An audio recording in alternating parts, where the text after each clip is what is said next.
बच्चों हम लोग पढ़ रहे हैं cell the unit of life. Next हम लोग पढ़ेंगे सीलिया और फ्लैजेला के बारे में और सेंट्रियोल के बारे में। तो सीलिया और फ्लैजेला स्टार्ट करेंगे पहले और फिर सेंट्रियोल, दोनों का स्ट्रक्चर पढ़ेंगे। पहले पढ़ेंगे सीलिया और फ्लैजेला के बारे में। देखो हम लोग यूकैरियोटिक सेल के बारे में पढ़ रहे हैं, तो ये सीलिया फ्लैजेला यूकैरियोट्स के। प्रोकैरियोट का हम लोग ने जो फ्लैजेला पढ़ा है वो अलग है, अभी बताएंगे दोनों में कंपेयर कर देंगे हल्का सा। हम लोग जो सीलिया फ्लैजेला पढ़ रहे हैं वो यूकैरियोट्स में, जैसे ग्रीन एल्गी में होता है, ग्रीन एल्गी में क्लेमाइडोमोनास है, वॉलवॉक्स है, इनमें जो फ्लैजेला है वो यूकैरियोटिक है। क्या है वो यूकैरियोटिक फ्लैजेला कहलाते हैं। प्रोकैरियोट्स में जैसे बैक्टीरिया, उसका फ्लैजेला अलग तरह का है, वो हमने अलग पढ़ा। लेकिन हम लोग यूकैरियोटिक सेल चूंकि पढ़ रहे हैं, तो यूकैरियोटिक सेल का सीलिया फ्लैजेला कैसा होता है। जैसे ग्रीन एल्गी में, हरी शैवाल में क्लेमाइडोमोनास हो गया, तुम्हारा वॉलवॉक्स हो गया, इनमें भी फ्लैजेला होता है। तो सीलिया फ्लैजेला का पहले हम लोग कंपेयर करते हैं, दोनों में अंतर क्या है। सीलिया छोटे होते हैं, फ्लैजेला बड़े होते हैं।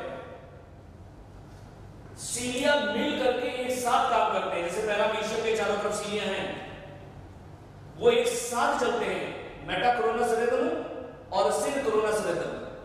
तो सारे सीलिया एक साथ मूव करते हैं कोऑर्डिनेटेड मैनर में, जबकि फ्लैजेला अलग अलग मूव करते हैं। हर एक फ्लैजेला इंडिविजुअल मूवमेंट शो करता है, अलग अलग मूव करते हैं।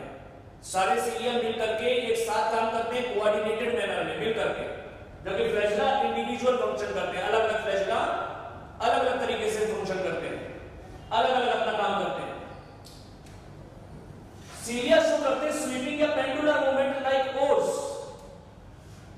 ओर्स कहते हैं पतवार, और क्या बोलते हैं पतवार, इसको बोलते हैं पतवार। जो नाव चलाते हैं पतवार, तो सीलिया जो होते हैं वो शो करते हैं स्वीपिंग या पेंडुलम मूवमेंट। स्वीपिंग या स्वीपिंग है झाड़ू इस तरह का, पेंडुलम की तरह ऐसे, जैसे नाव की पतवार होती है ऐसे। तो सीलिया स्वीपिंग या पेंडुलर मूवमेंट शो करते हैं नाव की पतवार की तरह, ओर्स की तरह। स्वीपिंग जैसे झाड़ू लगाना, पेंडुलम यानी ऐसे नाव के पतवार की तरह, ओर्स की तरह काम करते हैं। जबकि फ्लैजेला जो होते हैं वो अंडुलेटिंग मूवमेंट शो करते हैं, ऐसे नीचे से लहर होती है ऐसे, अंडुलेटिंग मूवमेंट शो करते हैं। फ्लैजेला अंडुलेटिंग मूवमेंट शो करते हैं। सीलिया क्या करते हैं, help in the movement of cell, ये सेल का मूवमेंट कराते हैं। जैसे पैरामीशियम है, पैरामीशियम जो सेल उसका मूवमेंट कराते हैं, और सराउंडिंग फ्लूइड, चारों तरफ का जो वाटर है वो भी मूव करने लगता है, वाटर करंट पैदा हो जाती है, पानी अपने साथ भोजन लाता है, और जो साइटोफेरेंस के थ्रू पैरामीशियम के अंदर चला जाता है। तो सीलिया सेल का तो मूवमेंट कराते ही कराते हैं, जो चारों तरफ फ्लूइड है, लिक्विड है, वाटर वगैरह, उसका भी मूवमेंट कराते हैं, एक करंट पैदा कर देते हैं। जब इस फ्लैजेला केवल सेल का मूवमेंट कराते हैं, help in the movement of cell, ये केवल सेल का मूवमेंट कराते हैं। देखो सीलिया क्या है, सीलिया छोटे हैं, फ्लैजेला बड़े हैं। सीलिया मिल करके एक साथ काम करते हैं, फ्लैजेला इंडिविजुअल, अलग अलग फ्लैजेला अपना अपना काम करते हैं, इंडिविजुअल है। ये स्वीपिंग या पेंडुलर मूवमेंट शो करते हैं, पतवार की तरह, ओर्स की तरह। ये अंडुलेटिंग मूवमेंट शो करते हैं, अंडुलेटिंग मूवमेंट शो करते हैं। ये सेल का तो मूवमेंट कराते हैं, पैरामीशियम को मूव करा रहे हैं, साथ में सराउंडिंग फ्लूइड का भी मूवमेंट कराते हैं, वाटर करंट पैदा कर देते हैं, पानी के साथ भोजन आ जाता है जो एनिमल के अंदर चला जाता है। ये केवल सेल का मूवमेंट कराते हैं फ्लैजेला। ये तो दोनों में अंतर हो गया, लेकिन इंटरनल स्ट्रक्चर दोनों का सेम है बेटा। ये अंतर हो गई तो अलग बात हो गई, लेकिन जब इनको तुम काटोगे, इनका टीएस काटोगे, सीलिया फ्लैजेला या ट्रांसवर्स सेक्शन काटोगे, तो दोनों के अंदर एक जैसा स्ट्रक्चर है। इंटरनली बोथ आर सेम, अंदर से दोनों एक जैसे हैं। ये चार अंतर अगर छोड़ दिए जाएं तो बाकी दोनों एक जैसे हैं इंटरनली। अब आता है तो यूकैरियोटिक सीलिया फ्लैजेला की बात है। प्रोकैरियोट्स के अंदर जो फ्लैजेला पाया जाता है वो यूकैरियोटिक फ्लैजेला से फर्क है। क्या अंतर होता है जरा बताओ, हमने पहले ही बताया तुम्हें। प्रोकैरियोट का जो फ्लैजेला है, ये प्रोकैरियोटिक फ्लैजेला कैसा होता है, ए मेम्ब्रेनस होता है। ये ए मेम्ब्रेनस होता है, इसके चारों तरफ कोई मेम्ब्रेन नहीं होती।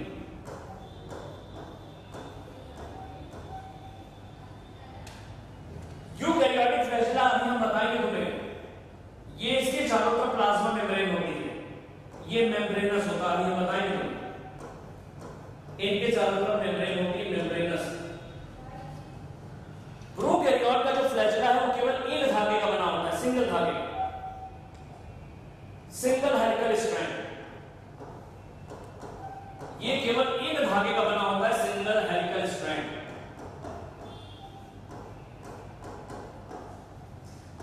जबकि यूकैरियोट के फ्लैजेला के अंदर भी धागे होते हैं, एक धागे के अंदर और भी धागे होते हैं, उनका अरेंजमेंट होता है 9+2, इसमें होता है 9+2 अरेंजमेंट,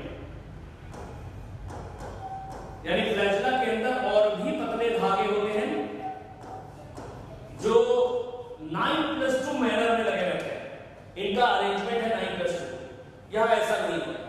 तो ये बेसिक डिफरेंस ध्यान रखना। प्रोकैरियोट का फ्लैजेला जैसे बैक्टीरिया है, उसके चारों तरफ कोई मेम्ब्रेन नहीं होती, एमेम्ब्रेनस है, केवल एक धागे का बना है, सिंगल हेलिकल स्ट्रैंड है, केवल एक धागे का बना है। ये जो यूकैरियोटिक फ्लैजेला मेम्ब्रेनस होता है, प्लाज्मा मेम्ब्रेन इसके चारों तरफ होती है, और इस फ्लैजेला के अंदर और भी धागे होते हैं जिनका अरेंजमेंट कैसा है 9+2, 9+2 भी बता देता हूं। ये prokaryotic flagella rotatory motion show करता है, ये क्लॉकवाइज घूमता है या एंटी क्लॉकवाइज घूमता है, ये शो करता है रोटेटरी मोशन, ऐसे से घूमता है क्लॉकवाइज या एंटी क्लॉकवाइज। ये शो करता है अंडुलेटिंग मूवमेंट, अभी ऊपर बताया हमने, ये शो करता है undulating movement.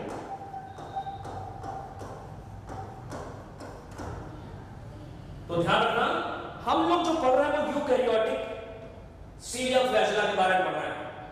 Prokaryotic flagella eukaryotic से अलग होता है, ये पॉइंट याद रखना प्रोकैरियोटिक, और हमने शुरू में बताया था।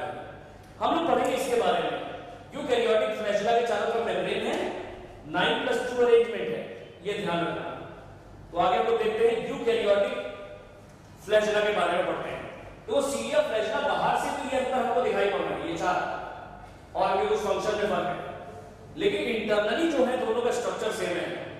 यूकैरियोटिक सीरिया फ्लैजेला अंदर से एक जैसे है, प्रोकैरियोटिक को तुम अलग रखो, इससे मतलब नहीं आ रहा, क्योंकि हम लोग पढ़ रहे हैं eukaryotic cilia flagella. Internal structure of cilia flagella, cilia flagella का internal structure, internal structure of both eukaryotic cilia flagella is same, internal structure दोनों का सेम होता है, ये ध्यान रखना। सीरिया फ्लैजेला अंदर से एक जैसे, बिल्कुल दोनों सेम, ये ध्यान रखना। Both cilia and flagella are surrounded by a plasma membrane, cilia flagella दोनों के चारों तरफ प्लाज्मा मेम्ब्रेन होती है,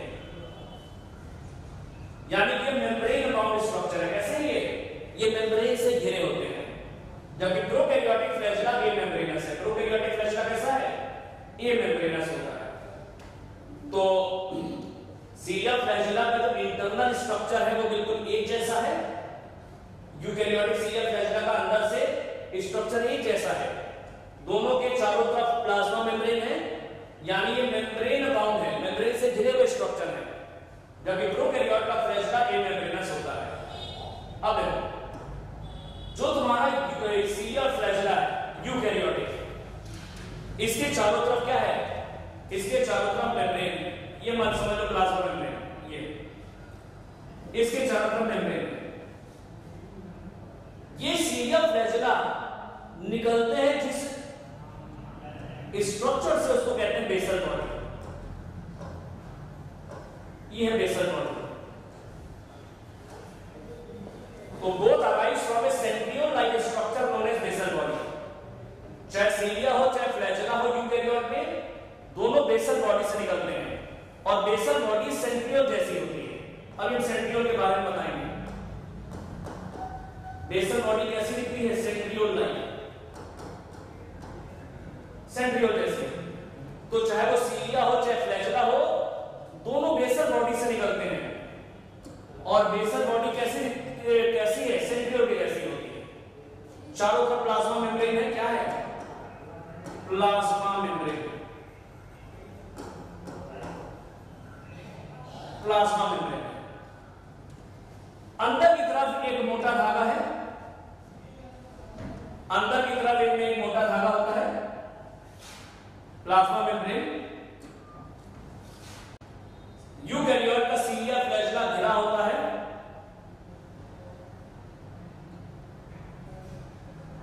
प्लाज्मा मेम्ब्रेन से।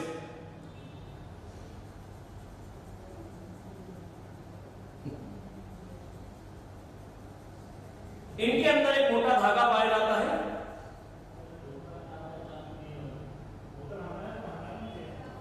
इस मोटे धागे को कहते हैं एक्सोनियम।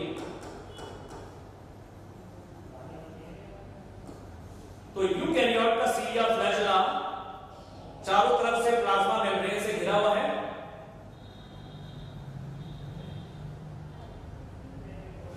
और अंदर एक मोटा सा धागा है, वो कंटेन्स अ थिक फाइबर, और इस मोटे धागे को हम लोग क्या कहते हैं? एक्सोनियम।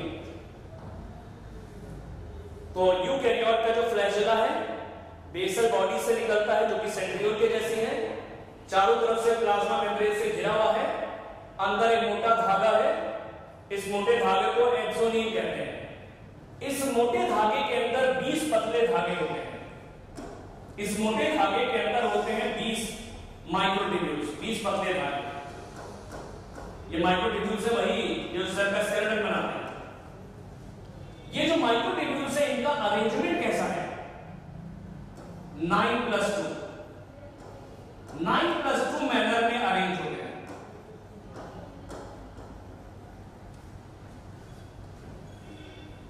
तो यूकैरियोटिक सीलिया फ्लैजेला बेसल बॉडी से निकलते हैं, जो कि सेंट्रियोल के जैसे हैं, चारों तरफ से प्लाज्मा मेम्ब्रेन से घिरे हैं, मेम्ब्रेन बाउंड स्ट्रक्चर्स होते हैं, अंदर एक मोटा धागा है, इस मोटे धागे को क्या बोलते हैं? एक्सोनियम।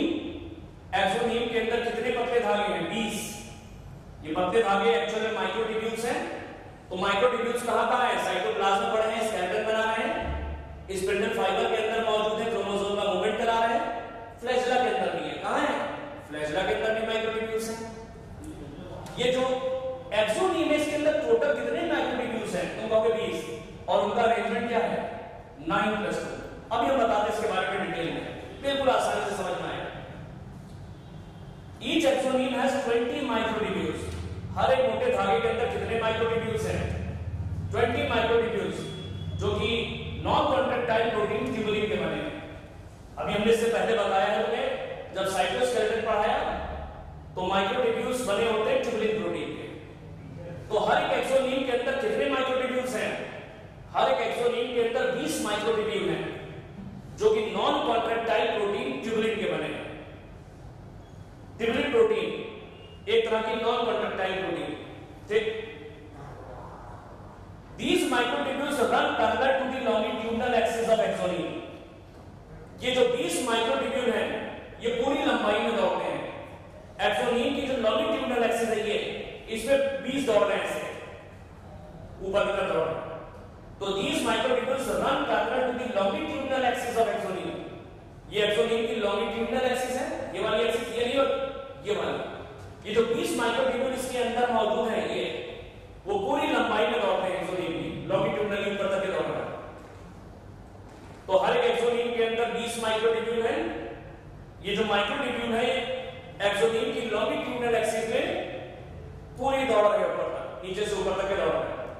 These microtubules run parallel to the longitudinal axis of axonium।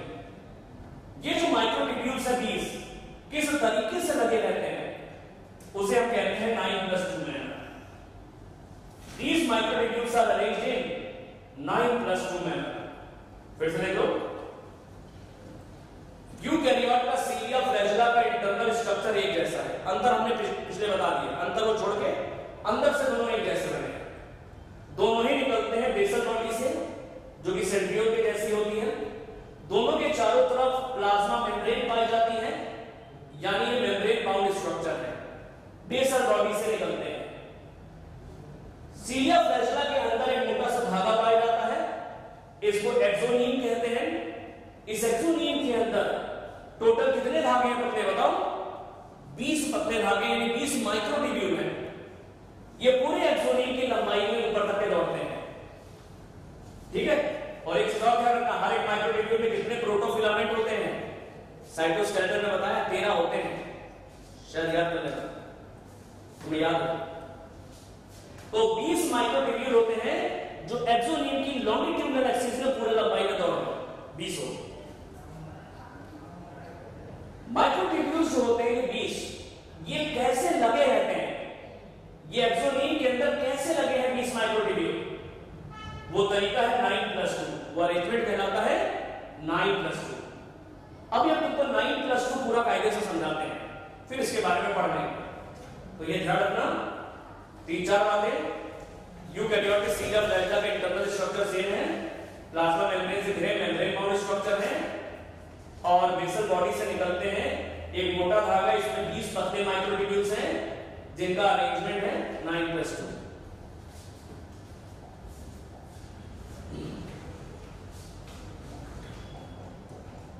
9+2 arrangement समझते हैं। देखो यूकैरियोट का सीलिया फ्लैजिला का हम सेक्शन काटते हैं अंदर, तो एक्सोनियम के अंदर कितने माइक्रोट्यूब्यूल्स थे? 20। उनका अरेंजमेंट कैसा है? उनका अरेंजमेंट है 9+2। उनका अरेंजमेंट कैसा है? 9+2। कहां से निकलते हैं?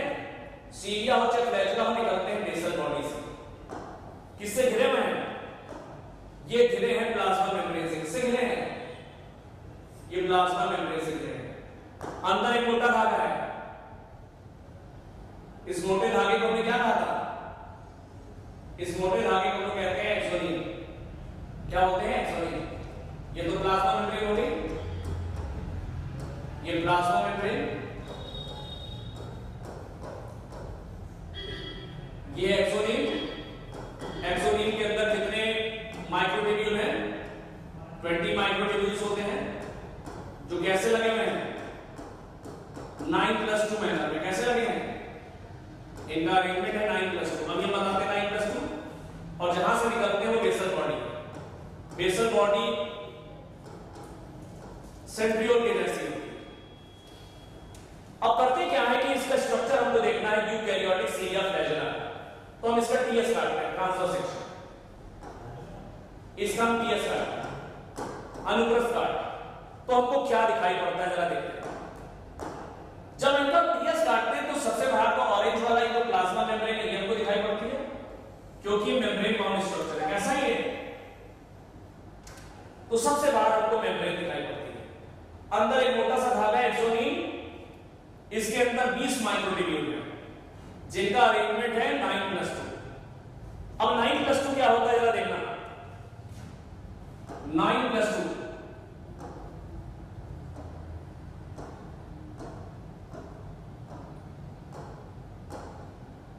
9+2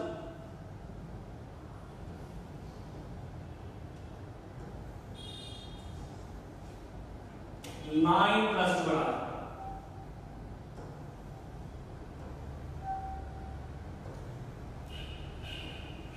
दोनों प्लाज्मा मेम्ब्रेन से घिरे हुए हैं, मेम्ब्रेन बाउंड है,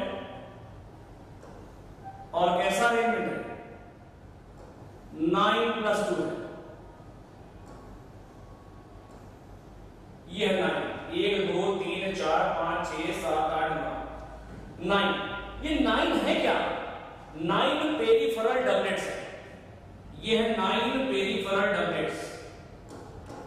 9 पेरिफेरल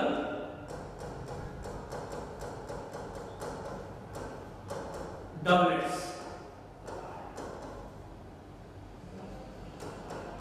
9 पेरिफेरल डबलेट्स है।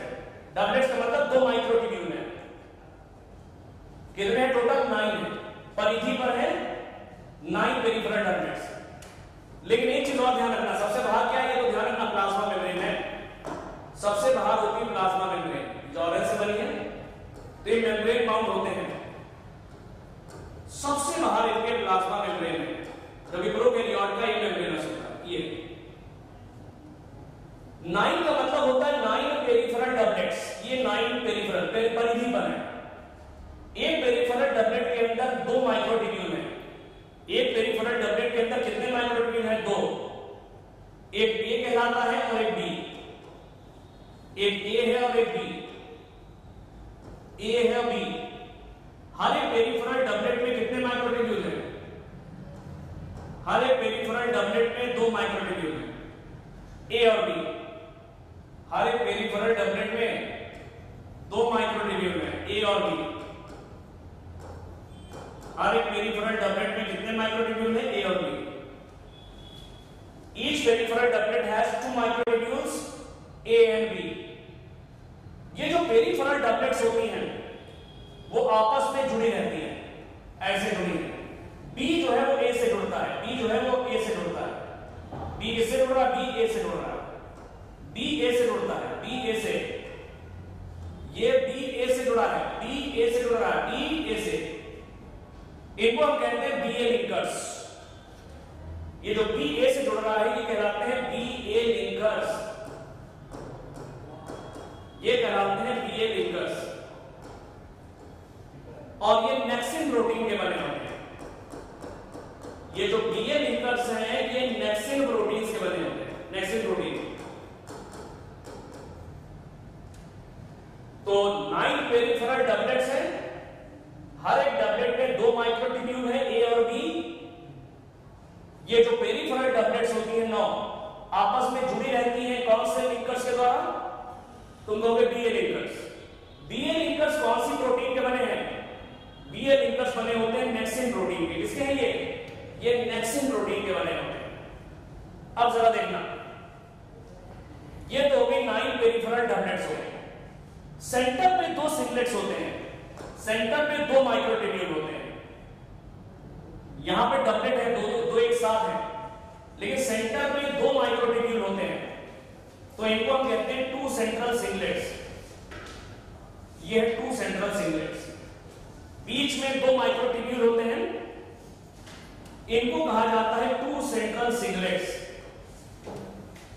ये है 2 सेंट्रल सिंगलेट, यानी 2 माइक्रोट्यूब्यूल, 2 जोड़ी नहीं है, ये डबलेट नहीं है, सिंगलेट है। 2 सेंट्रल सिंगलेट्स।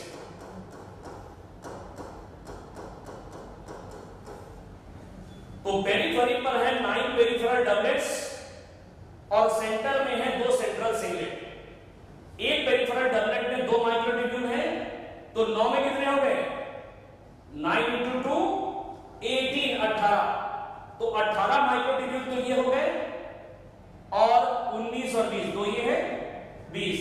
तो हमने इससे पहले तुम्हें क्या बताया है? एक्सोनीम के अंदर कितने माइक्रोट्यूब्यूल हैं? 20 माइक्रोट्यूब्यूल होते हैं।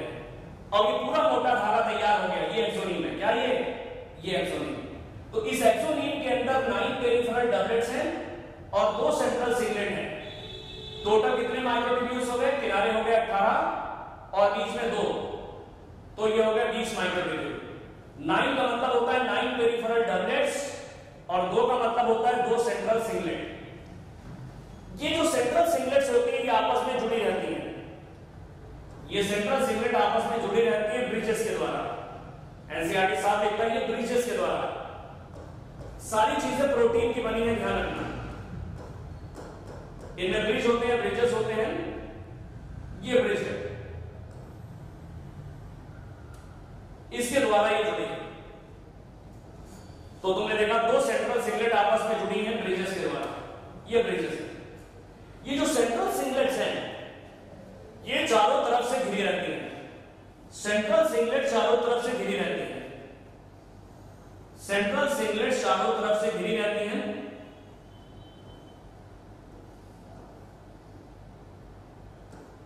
सेंट्रल सिंगलेट से चारों तरफ से घिरी रहती है।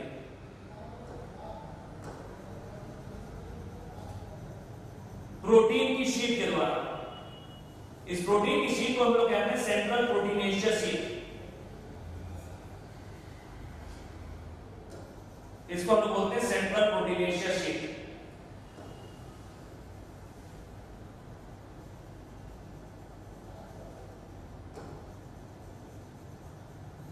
इसको हम लोग कहते हैं सेंट्रल प्रोटीनेशियस शीट।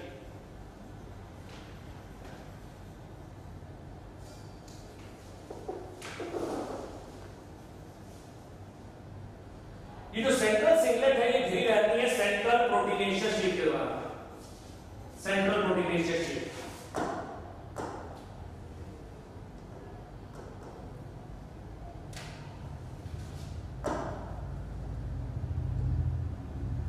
ये तो सेंट्रल सिंगलेट बीच में घिरी रहती है सेंट्रल प्रोटीनेशियस शीट के द्वारा।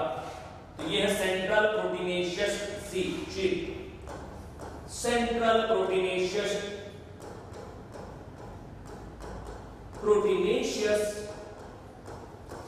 शीट,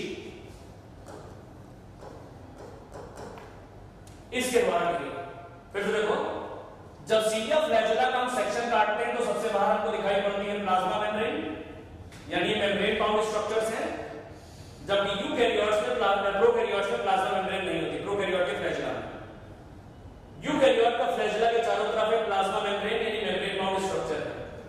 अंदर एक मोटा धागा है, इस मोटे धागे को बोलते हैं एक्सोनील। इसके अंदर 20 पतले धागे हैं जिनका अरेंजमेंट क्या है 9+2।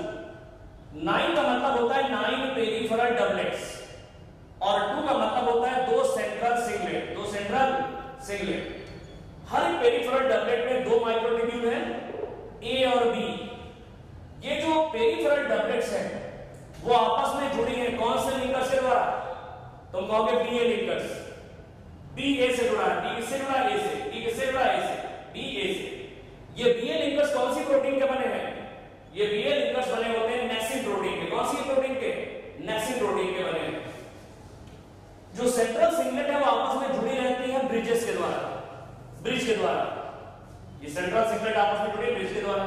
सेंट्रल सिंगलेट चारों तरफ से घिरी रहती है, एक प्रोटीन की शीट होती है, central proteinaceous sheath, central proteinaceous sheet के द्वारा जुड़ी रहती है। अब देखो इंपॉर्टेंट है, ये जो पेरिफेरल डबलेट्स होती हैं इनमें जो ए माइक्रोट्यूब्यूल है, ए वाला ए माइक्रोट्यूब्यूल से निकलते हैं कुछ आर्म्स निकलते हैं, ए माइक्रोट्यूब्यूल से निकलते हैं कुछ आर्म्स, भुजाएं निकलती हैं। जो ए वाला माइक्रोट्यूब्यूल है इससे निकलती है कुछ भुजाएं। ए माइक्रोट्यूब्यूल से निकलते हैं आर्म्स।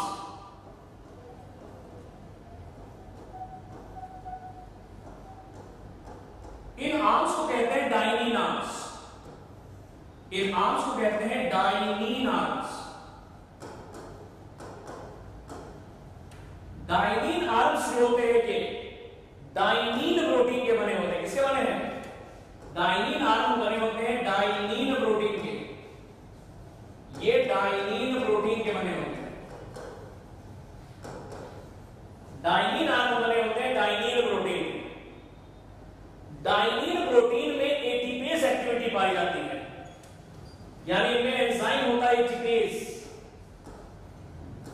एटीपेज ये एटीपेज एटीपी बनाता है for the movement of cilia flagella. Cilia flagella के मूवमेंट के लिए energy, for the movement of cilia flagella.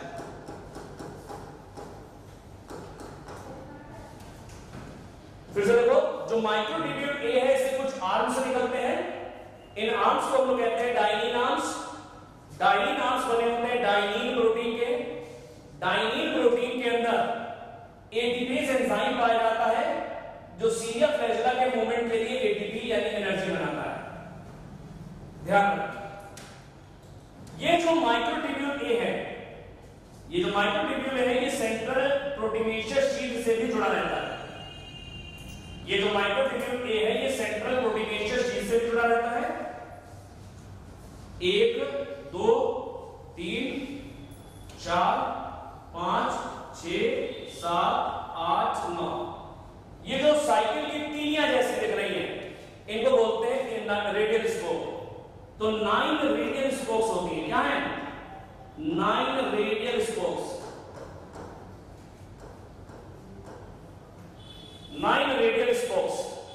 इनकी मदद से क्या होता है, ये माइक्रोट्यूब्यूल ए या पेरिफेरल डबलेट कह लो, पेरिफेरल डबलेट सेंट्रल शीट से चिपकी रहती है bye 9 radial spokes.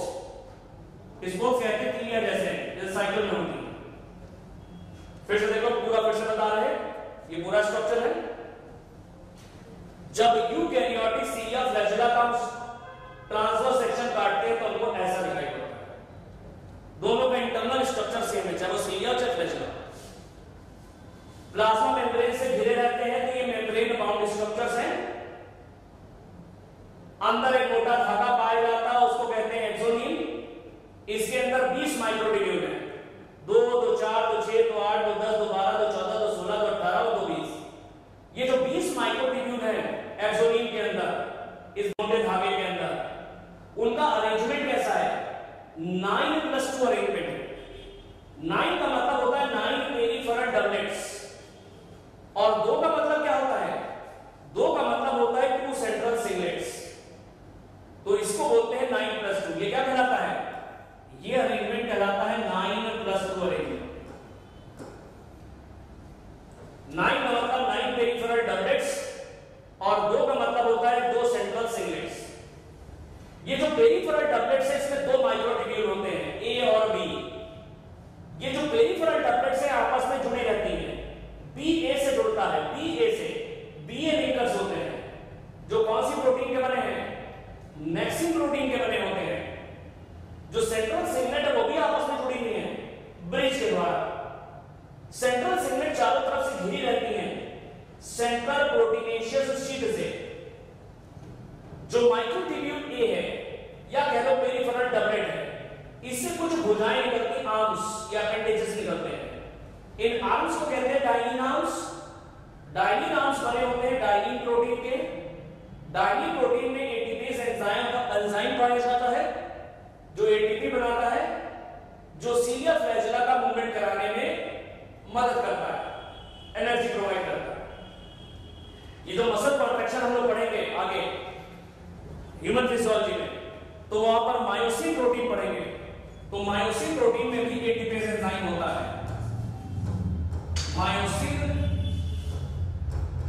Myosin protein जो मसल होती है, उसमें भी एटीपीज एक्टिविटी होती है।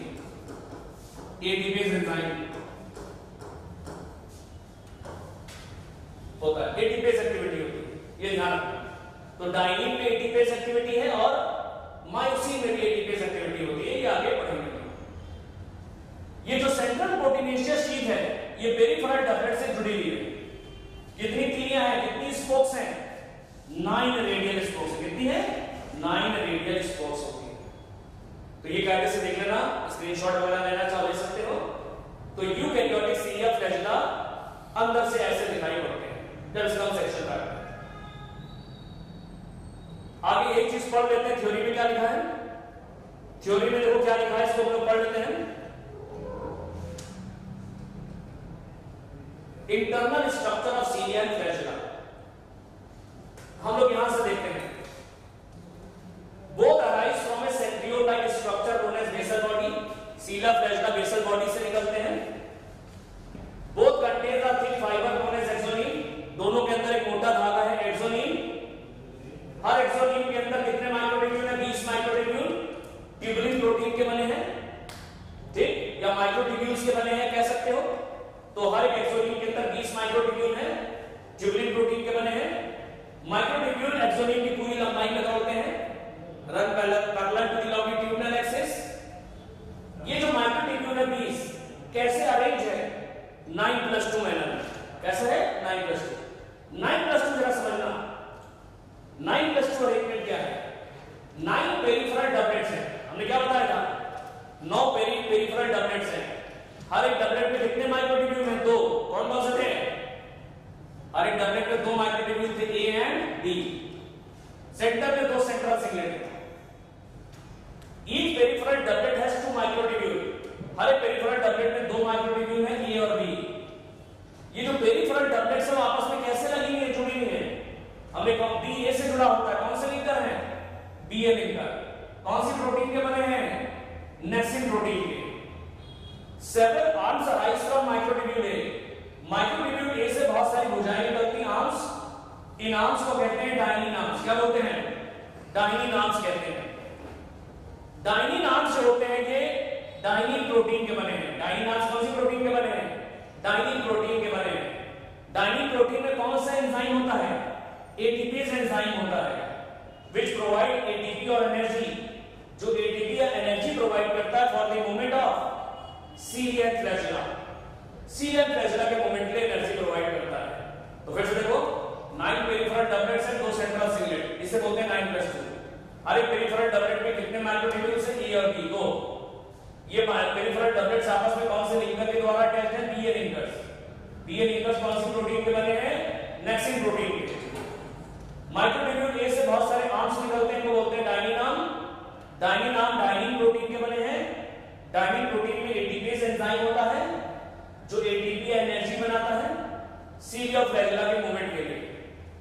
अब देखो सेंट्रल सिंगलेट्स से याद नीचे देखो, central singlets are connected by bridges.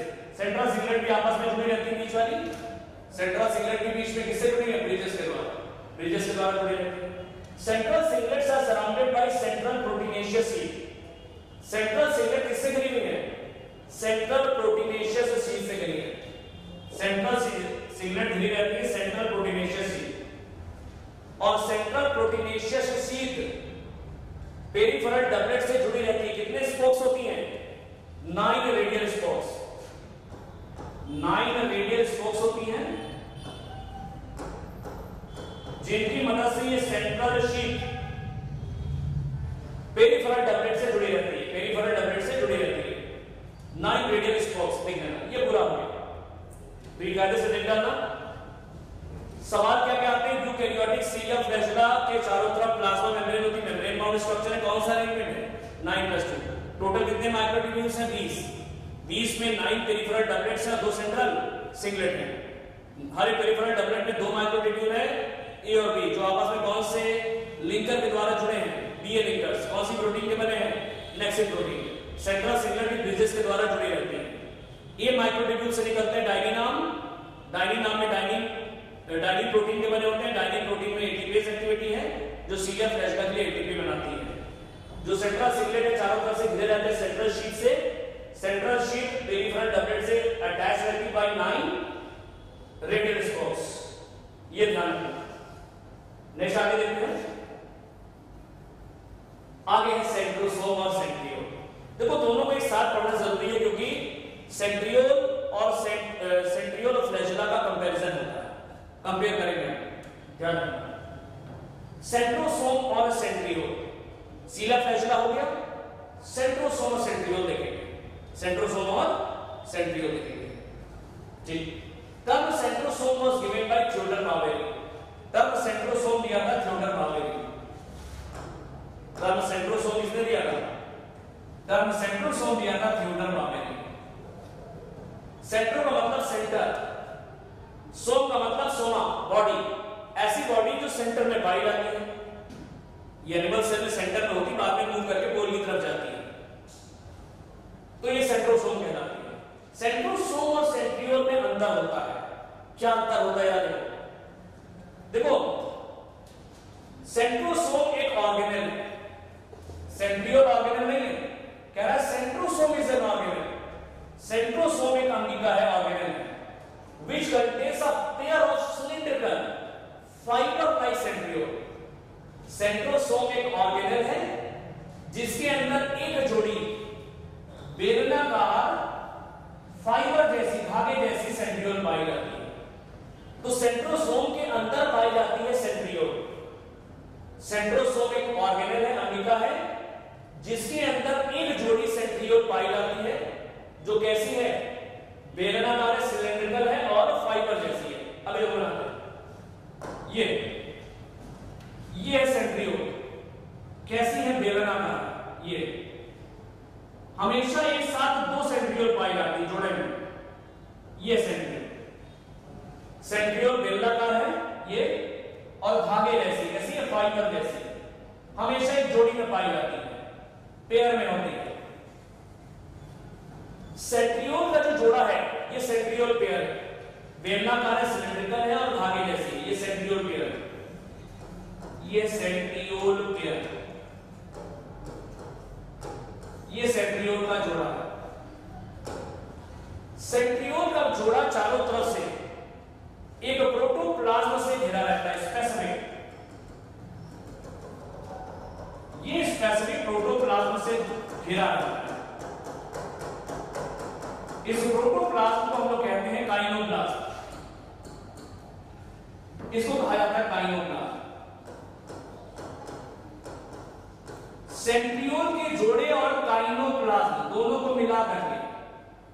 Centrosome कहा जाता है। क्या कहा जाता है?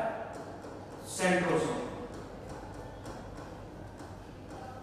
अब देखो ध्यान देना, तो सेंट्रोसोम एक ऑर्गेनेल है, एक अंगिका है ये सेंट्रोसोम। एनिमल सेल में देखने को मिलती, प्लांट सेल में नहीं होती सेंट्रोसोम। सेंटर में शोभा बंगला बॉडी, ये सेंटर में यूजुअली पाई जाती, बाद में पोल्स की तरफ जाती है, दो डॉटर सेंट्रियोल डिवाइड करती, दो डॉटर एक पोल की तरफ चली जाती है, दूसरे पोल की। सेंट्रोसोम एक ऑर्गेनेल है जिसके अंदर एक जोड़ी सेंट्रियोल पाई जाती है। ये जो सेंट्रियोल है ये सिलिंड्रिकल है, बेलनाकार है और धागे जैसी, कैसी है? धागे जैसी। एक जोड़ा सेंट्रियोल को हम लोग कहते हैं डिप्लोसोम। एक जोड़े को क्या बोलते हैं? डिप्लोसोम।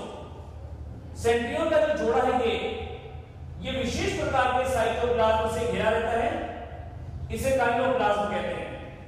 सेंट्रियोल के जोड़े और काइनोप्लाज्म को मिला के बोलते हैं सेंट्रोसोम। तो centrosome is an organelle which contains a pair of cylindrical fiber like centriole। Centrosome एक ऑर्गेनेल है जिसके अंदर एक जोड़ी बेलनाकार धागे जैसी सेंट्रियोल है। A pair of centriole is known as diplosome. Centriole के जोड़े को हम लोग कहते हैं डिप्लोसोम। और दो सेंट्रियोल के बीच में राइट एंगल होता है, ये परपेंडिकुलर होगी, ये 90 डिग्री।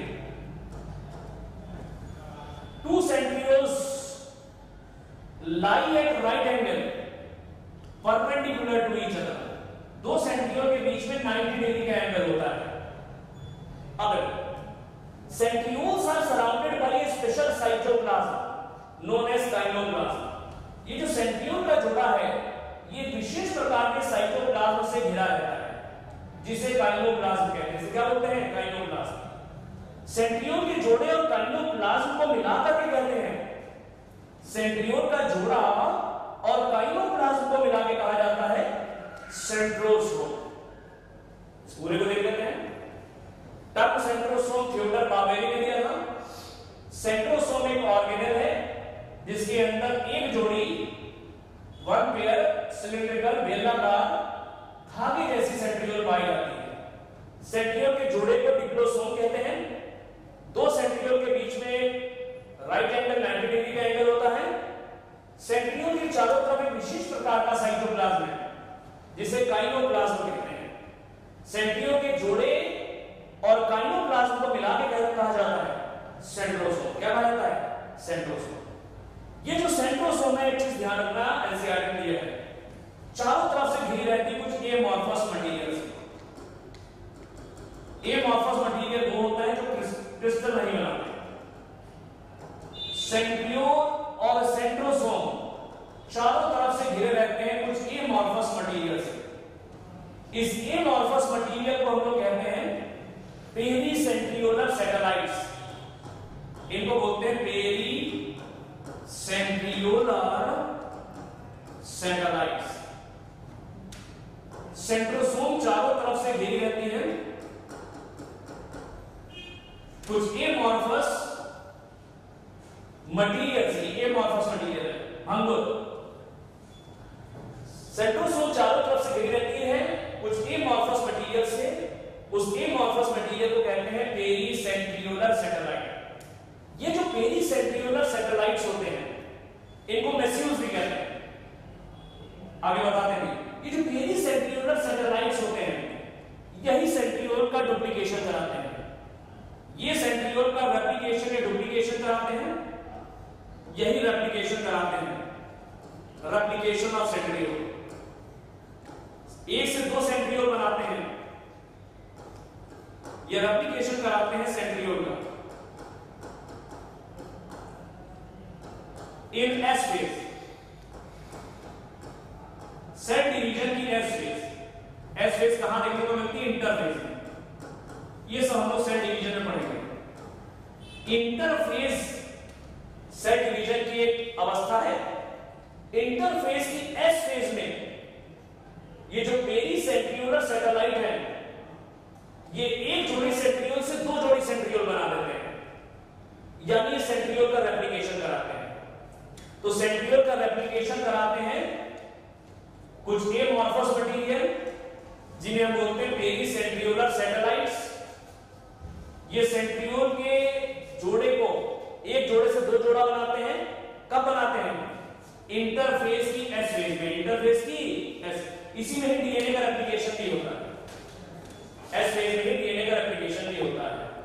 तो ये ध्यान रखना और ये अच्छे से पढ़ लेना कि सेंट्रोसोम और सेंट्रियोल में क्या बेसिक डिफरेंस है। ठीक है बेटा? सेंट्रियोल और सेंट्रोसोम हमने तुमको बताया घिरे रहते हैं कुछ एमॉर्फस मटेरियल से। उस एमॉर्फस मटेरियल को हम लोग कहते हैं पेरीसेंट्रियोलर सैटेलाइट या मेसेज। तो सेंट्रोसोम के चारों तरफ कुछ एमॉर्फस मटेरियल होता है। उस एमॉर्फस मटेरियल को हम लोग कहते हैं पेरीसेंट्रियोलर सैटेलाइट। ये जो पेरीसेंट्रियोलर सैटेलाइट है इसे मेस्यूज भी कहते हैं। ये करता क्या है? ये इंटरफेस की एस फेज में सेंट्रियोल से बनाता है दो डॉटर सेंट्रियोल। तो सेंट्रियोल का डुप्लीकेशन कराता है पेरीसेंट्रियोलर सैटेलाइट। कब कराता है? इंटरफेस की एस फेज में। ऐसी फेज में डीएनए का रेप्लिकेशन भी होता है। सेल डिवीजन की इंटरफेस की एस फेज में जब डीएनए का रेप्लिकेशन होता है तो सेंट्रियोल भी डुप्लीकेट हो जाती है। एक सेंट्रियोल से दो डॉटर सेंट्रियोल बन जाती है, यानी एक जोड़ा से दो जोड़ा बन जाते हैं क्योंकि सेंट्रियोल पेयर में रहती है। ठीक है? तो सेंट्रियोल को कौन बनाता है? सेंट्रियोल को बनाता है पेरीसेंट्रियोलर सैटेलाइट। सेंट्रोसोम और सेंट्रियोल के चारों तरफ मौजूद है पेरीसेंट्रियोलर सैटेलाइट। यही आगे चल करके सेंट्रियोल का फॉर्मेशन करता है। कौन सी फेज में? इंटरफेस की एस फेज में। ठीक है ना? आगे देखो, each centriole forms two daughter centriole. हमने तुम्हें बताया एक सेंट्रियोल बनाती है दो डॉटर सेंट्रियोल। कौन सी फेज में? S phase of the cell cycle. Interphase की एस फेज में सेंट्रियोल डुप्लीकेट कर जाती है, दो डॉटर सेंट्रियोल बनाती है। किसकी मदद से? इसकी मदद से, पेरीसेंट्रियोलर सैटेलाइट। ये जो एमॉर्फस मटेरियल है जो चारों तरफ मौजूद है। अब देखो एक इंपॉर्टेंट पॉइंट है, ये वाला पॉइंट। सेंट्रोसोम और सेंट्रियोल पाई कहां जाती है? Cytoplasm of animal cell. ये एनिमल सेल के साइटोप्लाज्म में तो दिखाई पड़ती है लेकिन प्लांट सेल के साइटोप्लाज्म में नहीं होती। ये एनिमल सेल के साइटोप्लाज्म में मिलती है लेकिन प्लांट सेल में नहीं मिलती। तो कौन सा ऐसा ऑर्गेनेल है जो एनिमल सेल के साइटोप्लाज्म में दिखाई पड़ता है लेकिन प्लांट सेल के साइटोप्लाज्म में नहीं होता? तुम कहोगे सेंट्रोसोम या सेंट्रियोल के। ठीक है ना? अब देखो सेंट्रोसोम या सेंट्रियोल कैसी है? ये सिलेंड्रिकल होती है, बेलनाकार होती है, एक साथ दो पाई जाती हैं, एक दूसरे के राइट एंगल पे होती हैं, फाइबर जैसी, धागे जैसी होती है। सेंट्रियोल या सेंट्रोसोम फाइबर लाइक होती है, सिलेंड्रिकल है और दो एक साथ होती हैं, पेयर में होती हैं और 90 डिग्री के एंगल पर होती हैं। जब एक सेंट्रियोल का हम सेक्शन काटते हैं ऐसे सेक्शन ट्रांसफर जैसे सीरियल फ्लैजेला का काटते हैं, जब एक सेंट्रियोल का हम सेक्शन काटते हैं तो हमको अंदर कैसा दिखाई पड़ता है? बहुत इंपॉर्टेंट है, कार्ड व्हील लाइक। ये पूछा गया है। सेंट्रियोल का जब हम सेक्शन काटते हैं तो बैलगाड़ी के पहिए, कार्ड व्हील, बैलगाड़ी के पहिए जैसा दिखाई पड़ता है, व्हील जैसा, पहिए जैसा स्ट्रक्चर दिखाई पड़ता है। तो सेंट्रियोल का जब हम सेक्शन काटते हैं तो अंदर कैसा स्ट्रक्चर दिखाई पड़ता है? कार्ड व्हील लाइक, बैलगाड़ी के पहिए जैसा स्ट्रक्चर दिखाई पड़ता है। इसमें होता है 9+0 अरेंजमेंट, जबकि सीरियल फ्लैजेला में क्या था? सीरियल फ्लैजेला में था 9+2। सीरियल फ्लैजेला के अंदर कैसा था? सीरियल फ्लैजेला में 9+2 अरेंजमेंट था माइक्रोट्यूब्यूल्स का। यहां पर 9+0 अरेंजमेंट होता है माइक्रोट्यूब्यूल्स का। तो सेंट्रियोल का जब हम सेक्शन काटते हैं तो कार्ड व्हील लाइक स्ट्रक्चर दिखता है, बैलगाड़ी के पहिए जैसा, और अंदर माइक्रोट्यूब्यूल्स का अरेंजमेंट कैसा है? 9+0 है। जबकि सीरियल फ्लैजेला के अंदर 9+2 था, सीरियल फ्लैजेला के अंदर 9+2 था। तो सेंट्रियोल और सेंट्रोसोम को बनाते हैं पेरी सेंट्रियोल और सैटेलाइट, इंटरफेस की एस फेज में बनाते हैं। सेंट्रियोल या सेंट्रोसोम एनिमल सेल के साइटोप्लाज्म में पाई जाती है, प्लांट सेल में नहीं होती। जब इसका सेक्शन काटते हैं तो अंदर कार्ड व्हील लाइक दिखता है, बैलगाड़ी के पहिए जैसा दिखता है, और 9+2 की जगह पर 9+0 अरेंजमेंट दिखता है माइक्रोट्यूब्यूल्स का। 9+2 तो हमने समझा पिछले लेक्चर्स में। अभी जो हम समझेंगे 9+0 अरेंजमेंट क्या होता है, इसको जरा समझते हैं और हम कंपेयर करेंगे 9+2 से। 9+2 से हम कंपेयर करेंगे, ध्यान रखना 9+0 अरेंजमेंट। देखो हमने तुमको बताया था बेटा, सेंट्रियोल जो है एक साथ पाई जाती है, सेंट्रियोल पेयर होता है, एक साथ दो होती है, फाइबर जैसी होती है, सिलिंड्रिकल है, फाइबर जैसी होती है, और एक दूसरे के परपेंडिकुलर होती है, 90 डिग्री पर। जब सेंट्रियोल का हम ट्रांसवर्स सेक्शन काटते हैं इस फाइबर का, सिलिंड्रिकल फाइबर की सेंट्रियोल का हम टीएस सेक्शन अनुप्रस्थ काटते हैं, हमको कैसा दिखाई पड़ता है? हमको यहां पर दिखाई पड़ता है 9+0 अरेंजमेंट। होता क्या है जरा समझते हैं।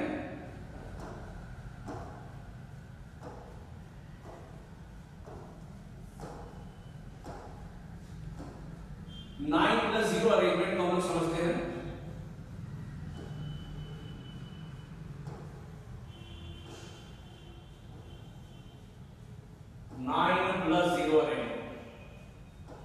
सेंट्रियोल में 9+0 अरेंजमेंट देखने को मिलता है।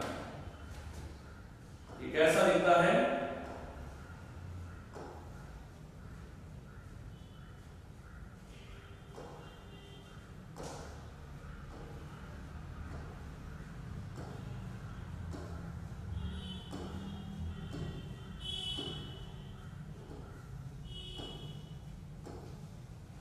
नाइन प्लस 0 यहां पर तो तुमको 9 दिख रहा है।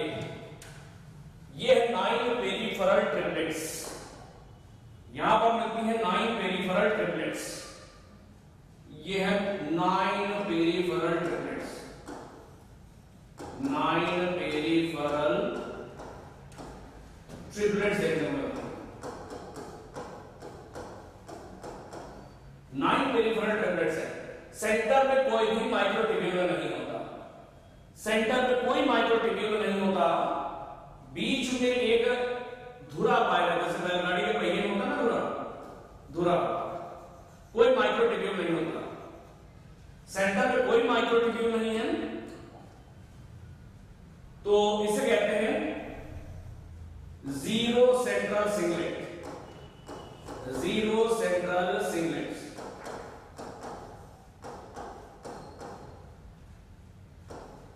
इस अरेंजमेंट को कहेंगे 9+0। 9+0 अरेंजमेंट। 9+0 का मतलब तुमने समझ लिया होगा।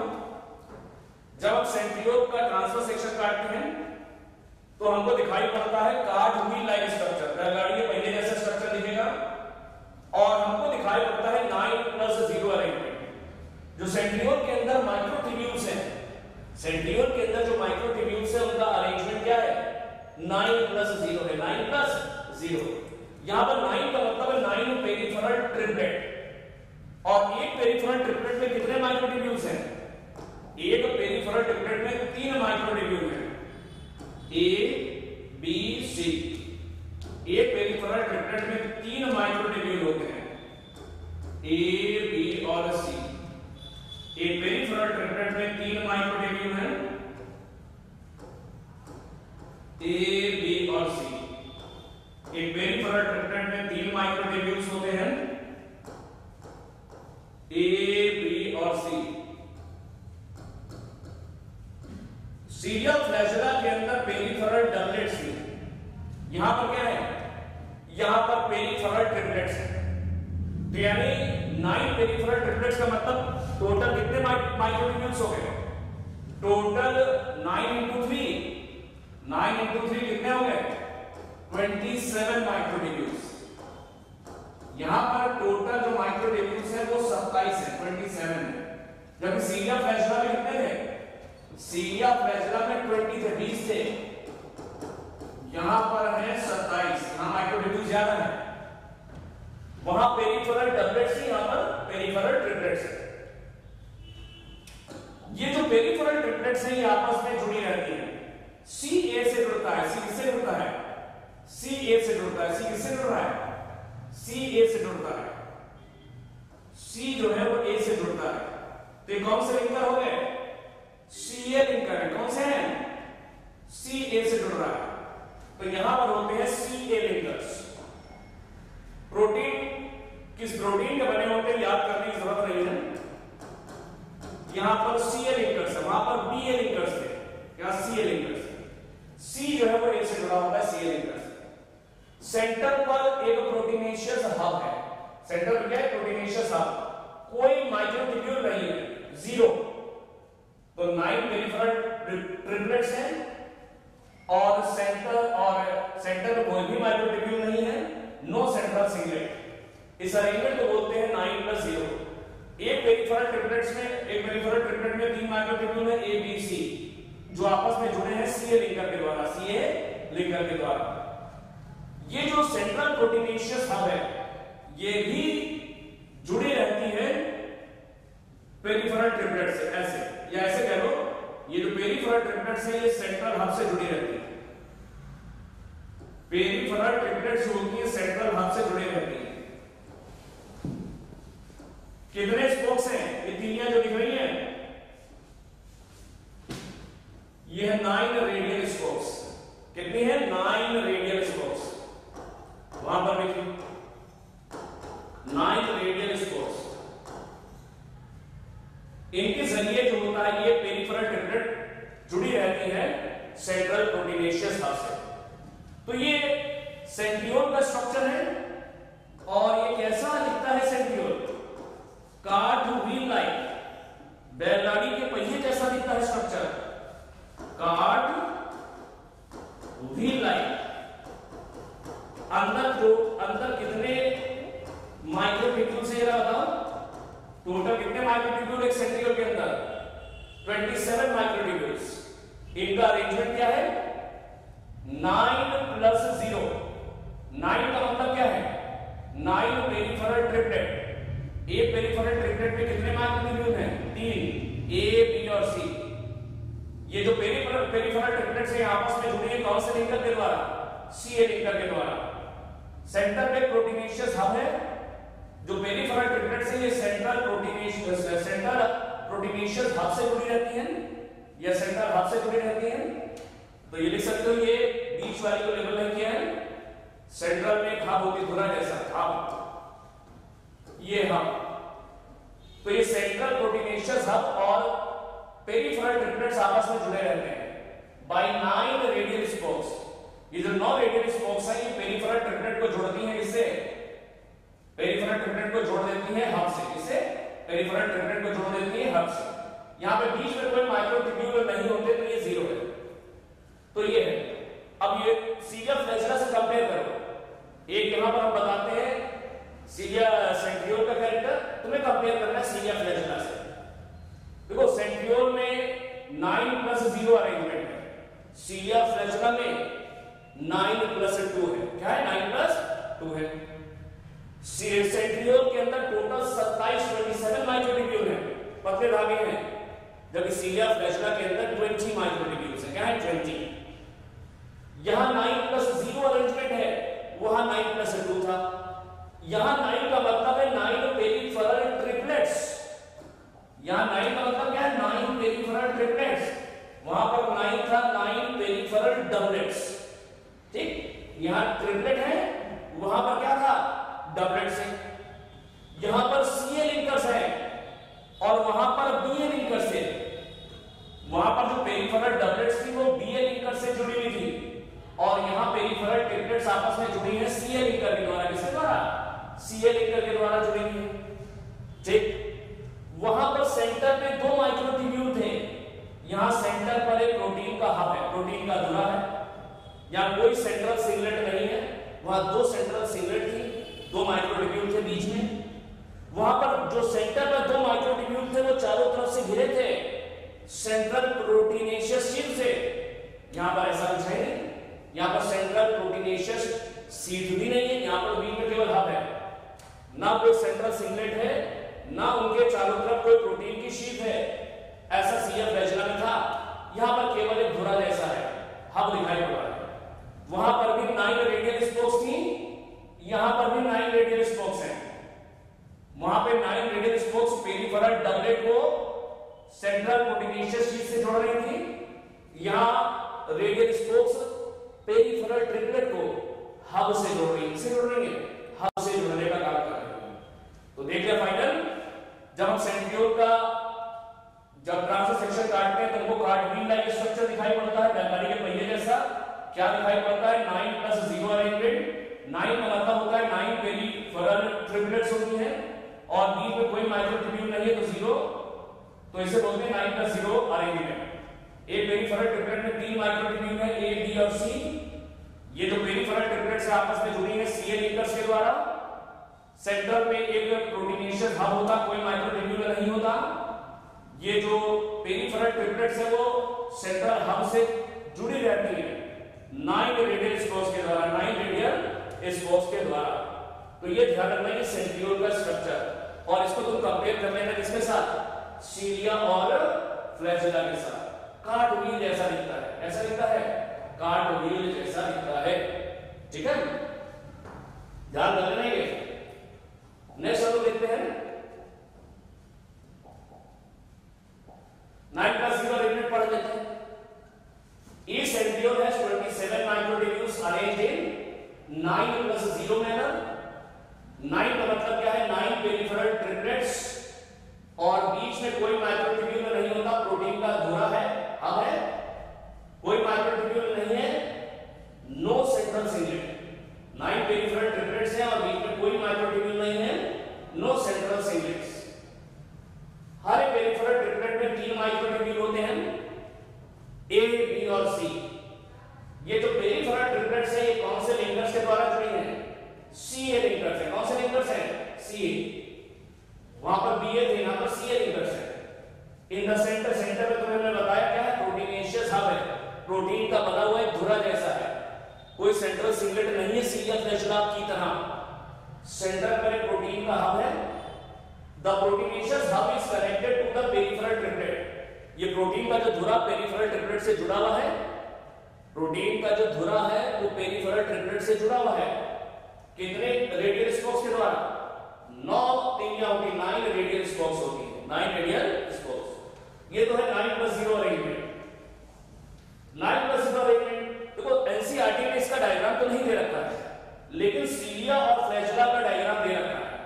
देखो ये वाला डायग्राम, ये वाला डायग्राम दे रखा है। तो ये डायग्राम जो है एनसीईआरटी ने दे रखा है सीलिया और फ्लैजेला का इंटरनल स्ट्रक्चर का, सेंट्रियोल का नहीं दे रखा। इस डायग्राम को भी समझ लो क्योंकि एनसीईआरटी ने दे रखा है। जब हम सीलिया फ्लैजेला का सेक्शन काटते हैं तो माइक्रोस्कोप में हमको ऐसा दिखाई पड़ता है, लेकिन हम इसको ड्रॉ करते हैं तो ऐसा आता है। ये हैंड ड्रॉ में हाथ से बनाया गया डायग्राम है। इसको बनाने के बाद क्या है? ये इस तरीके से दिखता है। सीलिया और फ्लैजेला के चारों तरफ प्लाज्मा मेम्ब्रेन पाई जाती है, जबकि सेंट्रियोल के चारों तरफ कोई मेम्ब्रेन नहीं होती। ध्यान रखना, सेंट्रियोल अभी हमने तुम्हें बताया उसके चारों तरफ कोई मेम्ब्रेन नहीं है, ये मेम्ब्रेनस होता है। जबकि सीलिया फ्लैजेला का जब हम सेक्शन काटते हैं तो उसके चारों तरफ क्या है? उसके चारों तरफ एक प्लाज्मा मेम्ब्रेन दिखाई पड़ती है, तो ये मेम्ब्रेन बाउंड है। तो सीलिया फ्लैजेला मेम्ब्रेन बाउंड स्ट्रक्चर्स होते हैं, ये मेम्ब्रेन बाउंड कहलाते हैं। इनके चारों तरफ प्लाज्मा मेम्ब्रेन होगी तो ये मेम्ब्रेन बाउंड स्ट्रक्चर है। ठीक है, हमको दिखाई पड़ती है 9 पेरिफेरल डबलेट्स। 9 पेरिफेरल डबलेट्स हमको दिखाई पड़ रही है। 9 दिख रही ना? 1 2 3 4 5 6 7 8 9 9 पेरिफेरल डबलेट्स होती है सीलिया फ्लैजेला में। हर एक पेरिफेरल डबलेट में 2 माइक्रोट्यूब्यूल होते हैं। हर एक पेरिफेरल डबलेट में 2 माइक्रोट्यूब्यूल होते हैं, ए और बी, ए और बी। हर एक पेरिफेरल डबलेट में 2 माइक्रोट्यूब्यूल होते हैं, ए और बी, ए और बी।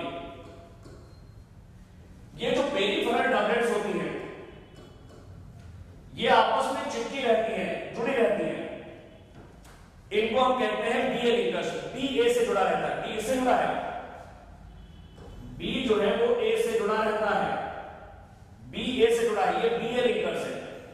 ये कौन से लिंकर्स हैं? बी ए लिंकर्स। दो पेरिफेरल डबलेट्स आपस में जुड़ी रहती हैं, बी ए लिंकर्स। बी ए लिंकर्स को हम inter doublet bridge, inter doublet bridge का मतलब दो डबलेट के बीच का ब्रिज, यानी दो डबलेट को जो जोड़ रहा है, ब्रिज का मतलब सेतु पुल, तो दो डबलेट को जो जोड़ रहा है ये इंटर डबलेट ब्रिज। कौन सा लिंकर है? बी ए से जुड़ा है, बी ए से जुड़ा है, बी ए से जुड़ा, बी ए लिंकर है। क्या है? B A linker. कौन सी प्रोटीन के लिए? यहां पे प्रोटीन भी बता दिया था हमने, वहां सेंट्रियोल प्रोटीन मत ध्यान रखना, यहां पे ध्यान रखना, नेक्सिन प्रोटीन के। ये बी ए लिंकर कौन सी प्रोटीन के? नेक्सिन प्रोटीन के बने हैं, ये ध्यान रखना। जो 9 पेरिफेरल डबलेट्स होती है, ये चारों तरफ से घिरी हुई है प्लाज्मा मेम्ब्रेन से। ठीक, हर पेरिफेरल डबलेट में कितने माइक्रोट्यूब्यूल हैं? 2 माइक्रोट्यूब्यूल हैं, ए और बी, ए और बी।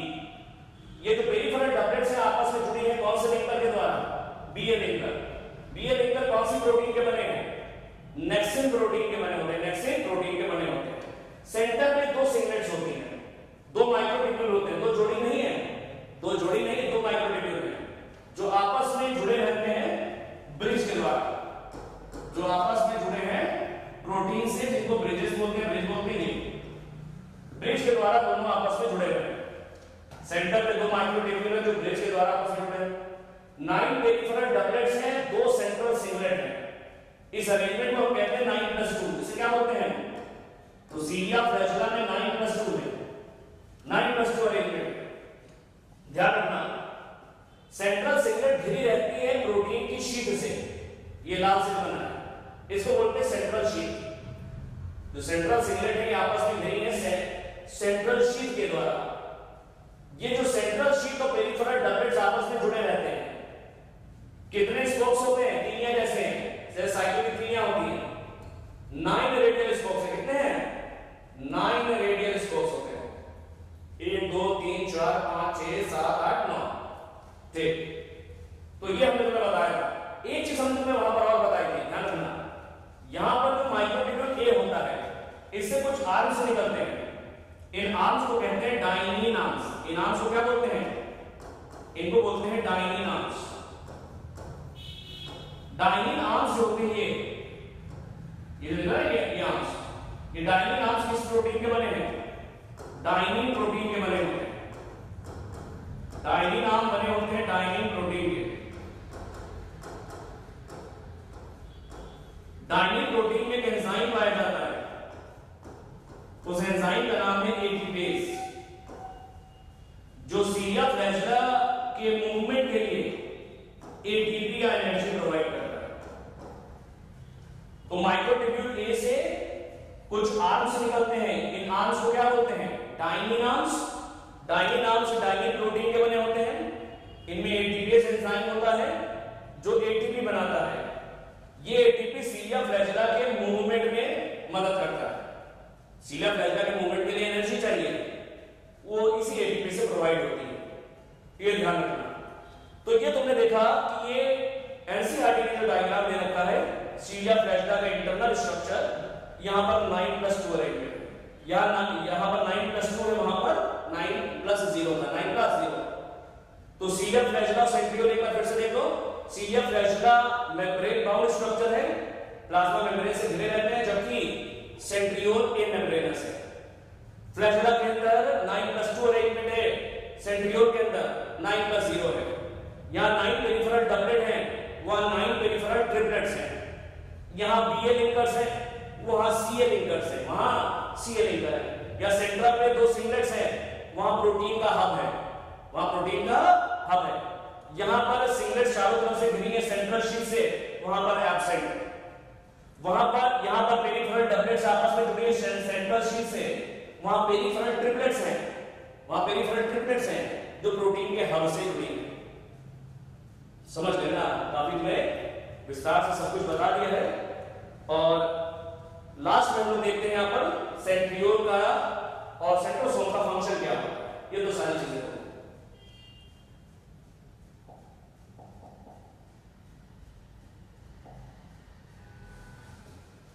सेंट्रियोल या सेंट्रोसोम, इसके फंक्शन हम लोग देखते हैं।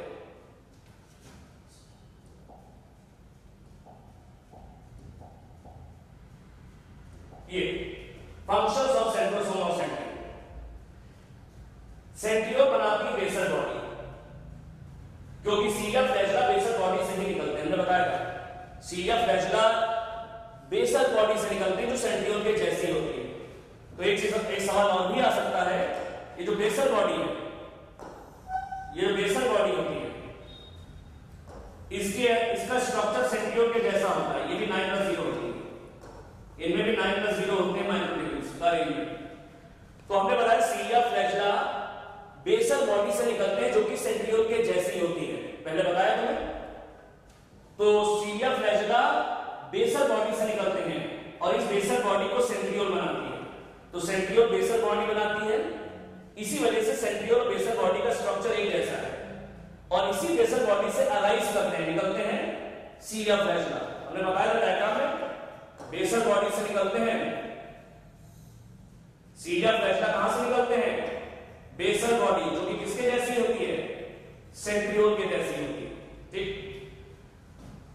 सेंट्रियोल या सेंट्रोसोम जो होते हैं, ये स्पिंडल फाइबर्स बनाते हैं। ये बनाते हैं स्पिंडल फाइबर्स या स्पिंडल एपरेटस है। During cell division in animal cell, animal cell में स्पिंडल बनाते हैं सेंट्रियोल और सेंट्रोसोम। ये बहुत इंपॉर्टेंट है। एनिमल सेल के अंदर सेंट्रोसोम और सेंट्रियोल स्पिंडल का फॉर्मेशन करते हैं। स्पिंडल तुम्हें मालूम है, स्पिंडल वो धागे होते हैं जिनसे क्रोमोसोम चिपके रहते हैं। स्पिंडल वो धागे होते हैं जिनसे क्रोमोसोम चिपके रहते हैं। ये स्पिंडल, ये धागे जिससे क्रोमोसोम चिपके हैं, ये क्रोमोसोम्स।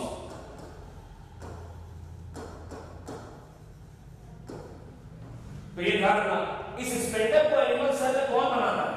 इस स्पिंडल को एनिमल सेल में सेंट्रोसोम और सेंट्रियोल बनाती है। तो सेंट्रियोल या सेंट्रोसोम को क्या कहा जाता है? इनको कहते हैं माइक्रोट्यूब्यूल ऑर्गेनाइजिंग सेंटर्स। स्पिंडल के अंदर क्या होते हैं? स्पिंडल के अंदर होते हैं माइक्रोट्यूब्यूल्स। स्पिंडल किस चीज का बना है? माइक्रोट्यूब्यूल्स का। इन माइक्रोट्यूब्यूल को बनाने वाले केंद्र यानी सेंटर्स एनिमल सेल में सेंट्रियोल होते हैं।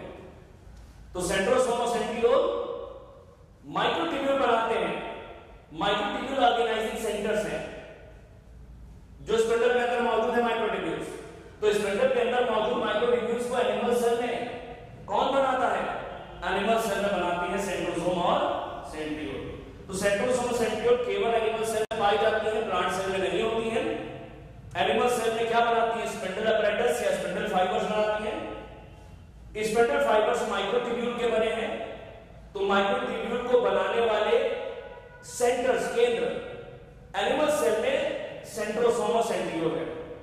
सेंट्रोसोम और सेंट्रियोल माइक्रोट्यूब्यूल ऑर्गेनाइजिंग सेंटर है, माइक्रोट्यूब्यूल को बनाने वाले केंद्र हैं एनिमल सेल के अंदर, प्लांट सेल के अंदर नहीं। और इन्हीं माइक्रोट्यूब्यूल से स्पिंडल बनता है। ठीक, स्पिंडल तो साइटोस्केलेटन में बनाते हैं, सॉरी माइक्रोट्यूब्यूल तो साइटोस्केलेटन में बनाते हैं और माइक्रोट्यूब्यूल स्पिंडल के अंदर नहीं, कोई दिक्कत नहीं। अब देखो, अब प्लांट सेल के अंदर भी स्पिंडल बनता है। प्लांट सेल में जब सेल डिवीजन होता है, माइटोसिस और मियोसिस, तो वहां पर भी स्पिंडल बनता है। लेकिन प्लांट सेल में सेंट्रोसोम और सेंट्रियोल नहीं पाई जाती।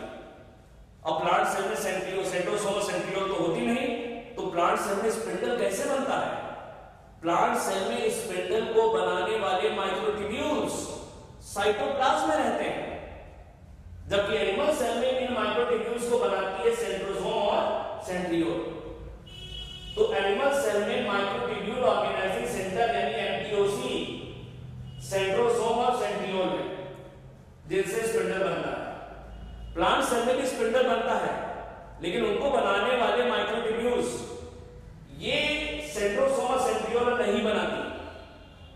ये माइक्रोट्यूब्यूल साइटोप्लाज्म में डिफ्यूज होते हैं, पड़े होते हैं, उन्हीं से बनता है स्पिंडल। तो दो बातें ध्यान रखना, एनिमल सेल के अंदर पाई जाती है सेंट्रोसोम और सेंट्रियोल, जो कि एनिमल सेल के अंदर स्पिंडल बनाती है। ये स्पिंडल बनाती है।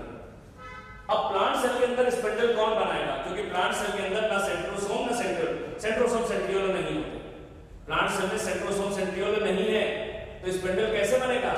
प्लांट सेल में स्पिंडल को बनाने वाले माइक्रोट्यूब्यूल साइटोप्लाज्म में मौजूद होते हैं। तो एनिमल सेल में माइक्रोट्यूब्यूल ऑर्गेनाइजिंग सेंटर्स क्या है? Centrosome centriole. और प्लांट सेल में माइक्रोट्यूब्यूल्स जो स्पिंडल को बनाते हैं वो साइटोप्लाज्म में डिफ्यूज्ड है, वहां पर है। साइटोप्लाज्म में पढ़े हैं MTOC, microtubule organising centres. Plant cell के अंदर साइटोप्लाज्म में होते हैं। ठीक है बेटा, दैट्स ऑल।